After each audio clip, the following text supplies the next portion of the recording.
Bitcoin is still going to be strong because people are seeing it as digital gold. Bitcoin had a massive infusion of cash, which was largely driven by a couple of different factors. Yeah, if you'd asked me about Bitcoin in February of 2020, I would have said, what? I don't know. It's not for me. I don't get it. If you'd asked me what I thought about business in April of 2020, I would have said, this is just the scariest thing I've ever seen in my career. Main Street shut down and Wall Street's already recovered and the K-shaped recovery. It's just very odd. By the time we got to the end of the second quarter, what we knew was this. Our revenue wasn't going away. Our business value proposition was better than ever. We were going to generate 4 times as much cash flow because all of our marketing, sales, and services activities dematerialized. Travel and expenses dropped by 98%, and we started Zooming everywhere. We started uploading videos to websites. So we had all this cash coming. We had a block of half $500 million of cash sitting there. And we got dragged into macroeconomics, and we realized that it was worthless, and the investors didn't value it. And so we had a problem, and we started looking for a solution. And I would say, Tom, the paradigm shift here is twofold. The first paradigm shift is, for the first time in 30 years, people in the Western world are living in environments where the currency is weakening more than 7% a year. It's weakening at 15 to 20% a year. That's the first paradigm shift, because that changes how you discount bonds, how you discount value stocks, how you discount commercial real estate, and you got to think different. And the second paradigm shift is Bitcoin's the first digital monetary network in the history of the human race. We never in 5,000 years could make money work on a computer network. And it wasn't clear it was going to work when it was $1 billion. But by the time we got to June, it was $200 billion. And, you know, you guys follow digital networks, Facebook, Amazon, Apple, Google. Every good idea for the past decade has been a digital network. And when they get to 200 billion in market cap, they're pretty hard to stop.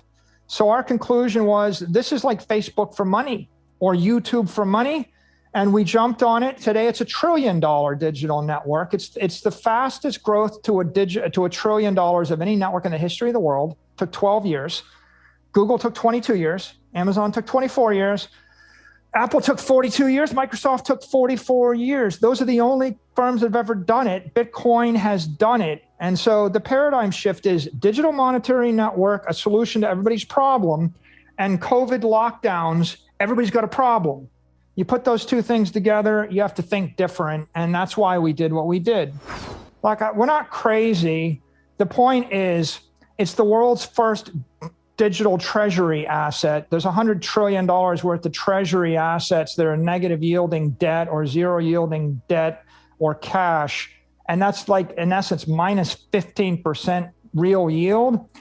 All the bonds are broken. All the treasury strategies are broken. This is the solution to $400 trillion worth of investors' problems. They've all got the problem. It's the solution to 7.8 billion people's problem. They're all generating salaries in cash, which is debasing at 15% a year. And it's the most disruptive technology in our lifetime. And, you know, I've been on your show. You had me talking to you about 8 years ago. We're talking about Apple and Amazon. If you recall, you could probably pull the clip. I invested $50 million in Apple and Amazon 9 years ago. I made $500 million off of it. It's a 10-bagger. Not that hard. I'm not proud of it.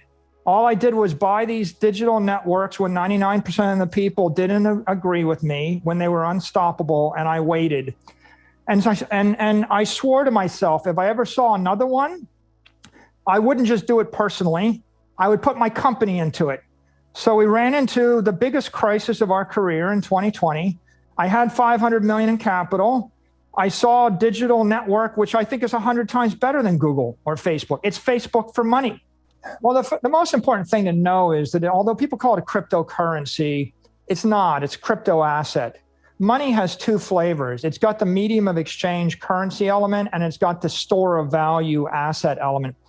Bitcoin is a great store of value, digital gold. What's the addressable market? $100 to $200 trillion.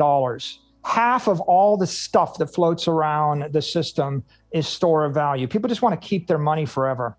The other aspect of currency is I want to buy a cup of coffee 1 billion times a day. People are going to do that with dollars and won and yen and euros and Chinese currency. They're going to do it on Apple Pay and Visa and MasterCard and Square and every other, and Ant and every other regulated payment rail. The government, as long as it functions in China, the US, or Europe, is going to control the currency. And they've given it tax treatment. When I give you $1 million or 100,000 and you give it back to me a year later, there's no capital gain tax on it. It's not a taxable event. It makes sense to use dollars as currency. On the other hand, Bitcoin is property. It's been legitimized as property by the IRS, by the SEC, by the OCC. It's not going away. It's not going to be currency in the US. It's not fast enough, and the tax treatment is hostile. It is going to be property. And to the extent that people buy it from regulated custodians subject to AML KYC regulations, and banks like Morgan Stanley, where they're buying it now, or from players like Fidelity, the government's just going to make sure that it has the same AML KYC regs and clarity that gold or silver or stocks or bonds or any other derivative instrument would have. It's not threatening to a government if I'm swapping out my gold for Bitcoin. It's threatening to the government if you can move $1 billion to a private wallet in sub-Saharan Africa without KYC AML. This is the world's most successful decentralized network. It was constructed to be outside the control of a CEO, a company, a regulator, a country. And look, you couldn't be certain of it in the first year or 2 years. It's pretty much the perfectly designed crypto asset network. You just got to wait 12 years and see, will it be hacked? Will it be banned? Will it be copied? And when it was $1, $2, $3, $5, $10 billion, I couldn't be sure. There's nobody that can change this thing at this point. The fork wars have been fought. You could see the blood on the street, and it's all been decided. It's the one thing I see in the world that I have reasonable expectation that it will continue as an intact network and a protocol for hundreds of years. I think if you're looking for something that'll be around 200 years from now, the Bitcoin protocol and the Bitcoin network has by far a much better chance than Apple, Amazon, Facebook, Google, any government, any asset, any property you can find anywhere in the world. Because you really have put digital property in cyberspace for the first time in human history. It's Manhattan in cyberspace. 100 million people live there today. 1 billion people will live there within 5 years. Within 10 to 15 years, I think you'll see 5 billion people. It's really just an extraordinary thing. Why wouldn't you want to own one of 21 million city blocks in the Manhattan of cyberspace? Ask me when I'm going to sell it. Never. I'm not going to sell it ever. And so the narrative has rotated.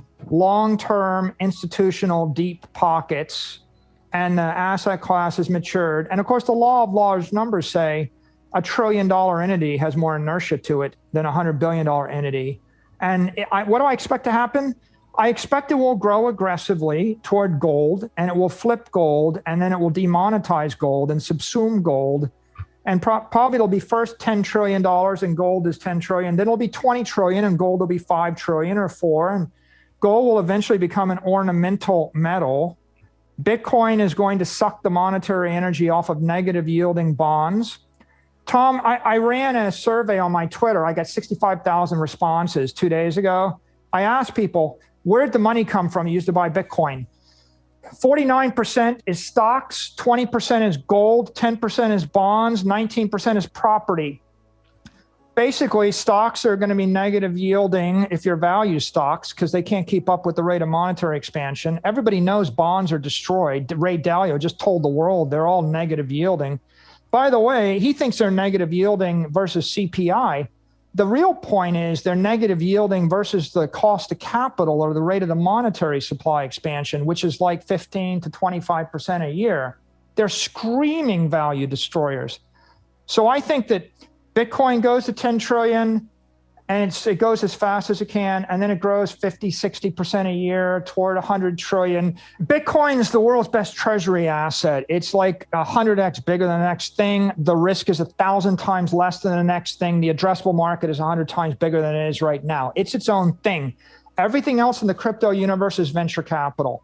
If you have a venture capital portfolio, if you have the wherewithal to invest in crypto ventures and you want to study it, well, in my opinion, they have 100x less addressable market and they're 100 times more complicated. But if you want to do that and you have the capital to do it, have at it.